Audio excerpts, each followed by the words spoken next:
Bismillahirrahmanirrahim. Assalamualaikum warahmatullahi wabarakatuh. Saya Serilda Almina Chalidi ingin mempresentasikan tentang risiko dan manajemen risiko. Yang pertama, kita akan membahas tentang pengertian risiko. Risiko adalah potensi terjadi suatu peristiwa yang dapat menimbulkan kerugian bank. Menurut Bank Indonesia, risiko adalah potensi kerugian akibat terjadinya suatu peristiwa tertentu. Kalau risiko dalam konteks perbankan itu suatu kejadian potensial baik yang dapat diperkirakan maupun yang tidak dapat diperkirakan, itu yang terdampak negatif pada pendapatan dan permodalan bank. Risiko dapat ditafsirkan sebagai kemungkinan terjadinya bentuk peristiwa yang mempunyai pengaruh negatif terhadap kemampuan seorang atau sebuah institusi untuk mencapai tujuannya, atau sebagai bentuk keadaan ketidakpastian tentang suatu keadaan yang terjadi nantinya dengan keputusan yang diambil berdasarkan berbagai pertimbangan pada saat ini. Kedua, jenis risiko.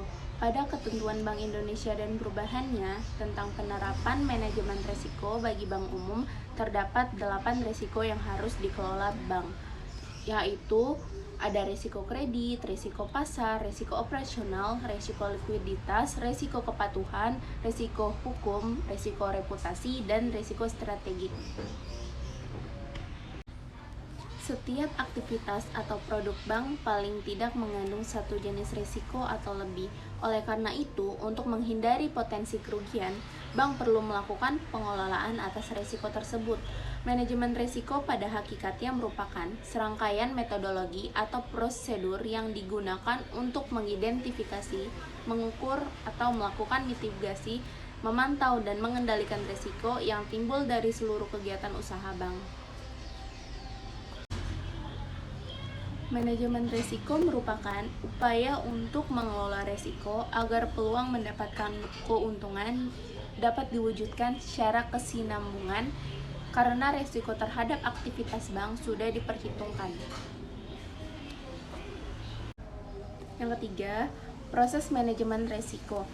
Proses manajemen risiko dimulai dari identifikasi risiko untuk mengetahui jenis risiko yang berpotensi terjadinya aktivitas bank, yang dilanjutkan dengan pengukuran risiko untuk mengetahui besar risiko yang dihadapi. Kemudian, bank melakukan penilaian kualitas kontrol terhadap risiko yang ada.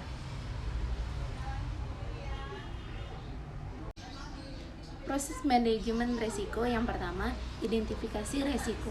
Tujuan dilakukannya untuk mengidentifikasikan seluruh jenis risiko yang melekat pada setiap aktivitas fungsional yang berpotensi kerugian bank. Pada hal yang diperlukan untuk mengidentifikasi risiko yang pertama, bersifat proaktif dan bukan reaktif. Yang kedua, mencakup seluruh aktivitas fungsional. Yang ketiga, menggabungkan dan menganalisis informasi risiko dari sumber informasi yang tersedia. Yang keempat, menganalisis probabilitas timbulnya risiko serta konsekuensi yang timbul.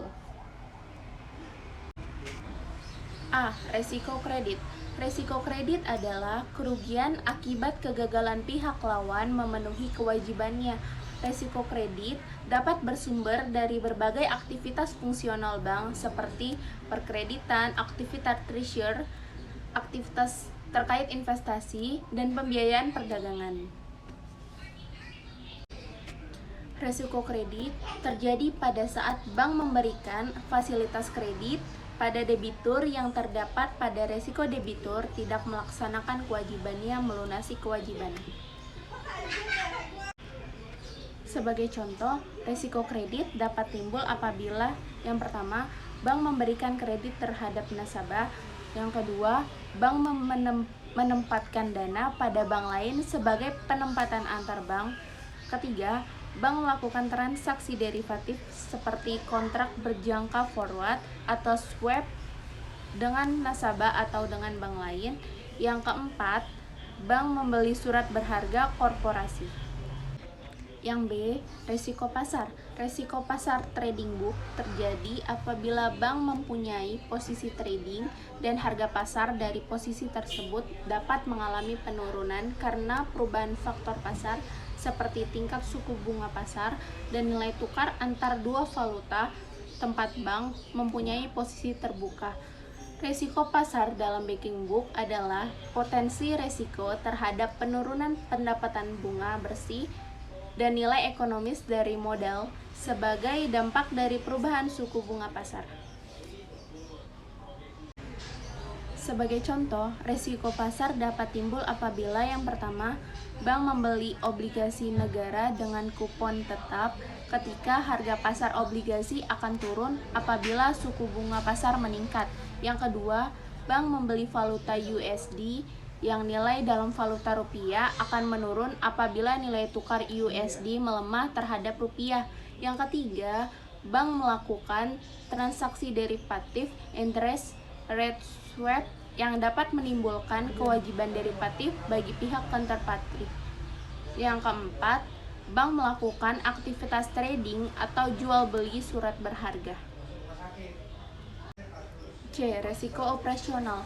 Risiko operasional adalah risiko akibat ketidakcukupan atau tidak berfungsinya proses internal, akibat tidak adanya atau tidak berfungsinya prosedur kerja, kesalahan manusia, kegagalan sistem, atau adanya kejadian eksternal yang mempengaruhi operasional bank. Sebagai contoh, yang pertama, pemalsuan bilet deposito oleh karyawan bank yang kemudian dijadikan agunan kredit. Yang kedua, kesalahan posting uang masuk karena pegawai yang ditunjuk kurang berpengalaman. Yang ketiga, terjadi bencana alam berupa banjir besar sehingga bank tidak dapat beroperasi secara normal. Yang keempat, kejahatan keuangan seperti fraud yang sering dilakukan pihak luar bekerja sama dengan pegawai bank. Yang D. Resiko likuiditas. Resiko likuiditas adalah resiko akibat ketidakmampuan bank memenuhi kewajiban yang jatuh tempo dari sumber pendanaan arus kas dan atau dari aset likuid berkualitas tinggi yang dapat diagunkan tanpa mengganggu aktivitas dan kondisi keuangan bank. Resiko likuiditas dapat melekat pada aktivitas fungsional perkreditan, aktivitas treasury, dan investasi, dan kegiatan hubungan koresponden dengan bank lain. Sebagai contoh, yang pertama, bank tidak mampu memenuhi penarikan kredit oleh nasabah karena dana yang tersedia tidak mencukupi. Yang kedua, bank mengalami kalah clearing dan tidak dapat memenuhi kekurangan dana di Bank Indonesia. Yang ketiga, bank tidak dapat memenuhi permintaan penarikan dana masyarakat secara tiba-tiba. Yang keempat, bank tidak dapat memperoleh pinjaman dari bank lain pada saat melakukan likuiditas. Resiko hukum. Resiko hukum adalah resiko akibat kelalaian bank yang dapat menimbulkan kelemahan dari aspek yuridis dalam menghadapi tuntutan dari pihak lain. Penyebab resiko hukum antara lain peraturan perundang-undangan yang mendukung tidak tersedia, kelalaian bank dalam proses pengikatan agunan sehingga perikatan seperti syarat keabsahan kontrak tidak kuat, pengikatan agunan kredit yang tidak sempurna. Sebagai contoh, yang pertama, bank tidak dapat melakukan eksekusi agunan kredit macet karena agunan menolak upaya bank menjual agunan tersebut. Yang kedua, bank kesulitan menagih kewajiban kredit nasabah karena perjanjian kredit ditandatangani oleh pejabat yang tidak berhak sesuai dengan anggaran dasar perusahaan dan nasabah menggunakan kelemahan ini untuk tidak membayar kewajibannya pada bank.